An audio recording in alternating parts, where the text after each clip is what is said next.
all. Yes, Thank you, Madam Madam Vice Chair. President, please proceed with the response. There's a question. Please proceed with the response.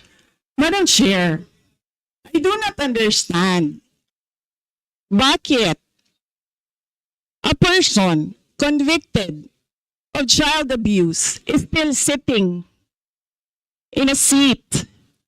Point of Madam order, House of Madam Chair. Ito yung sinasabi Representatives. natin na dinadivert ang usapan sa ating budget hearing. Kung nagawa po niya yan sa Senado, Madam Chair, dapat hindi natin yan pahintulutan dito sa Kamara. You allowed her a snide comment and then you will not allow Please, me please wait a to be snide recognized. comment?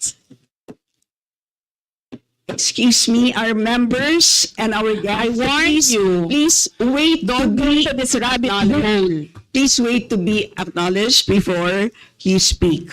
Okay, so at this point, Honorable